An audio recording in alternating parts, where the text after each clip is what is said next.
2 minggu yang lepas, lampu tandas rumah saya rosak, menyebabkan keadaan menjadi gelap gelita, menyebabkan orang tak mengguna tandas tu, menyebabkan saya terfikir kenapa manusia tak suka akan kegelapan ataupun takut akan kegelapan.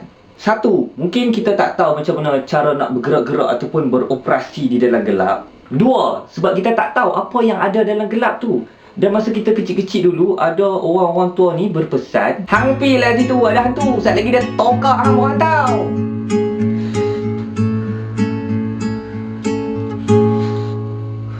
Sekarang kita tahu kebanyakan momokan macam tu bukan betul pun, dan hanyalah bertujuan untuk mengelak kita daripada menyusahkan orang lain, terutamanya mereka lah. Tapi sedar tak, momokan, amaran ataupun sekatan yang macam tu masih wujud kepada kita, tapi dalam dimensi yang lain sikit lah. Hang tak payah dekat sangat lah Muhammad tu, bukan betul sangat pun dia tu. Ceramah macam tu mengarut, hang tak payah join lah. Buang masa lah join. Weh, hang jangan baca buku tu. Buku tu sesat, jangan baca. Sesat. Kita diajar untuk menghindar daripada mendengar ataupun membaca benda yang kita sendiri tak tahu betul atau salah. Kita dilatih untuk tidak mengambil tahu tentang benda yang dikatakan salah tu. Yang mungkin akan ada orang jawab, ini adalah langkah untuk mencegah hampa daripada terpengaruh. Better be safe than sorry bro. Tapi sooner or later, bila hang dah berpisah daripada mak bapak hang, daripada cikgu-cikgu, daripada orang yang duk kawan hang, bila hang masuk poli, uni, overseas dalam negeri, hang akan jumpa balik idea-idea yang dahulunya hang disekat daripada mengetahuinya. Dan pada waktu tersebut, siapa yang nak halang hang daripada membaca, explore ataupun even terpengaruh dengan hujah-hujah baru ni? Tak ada siapa kan?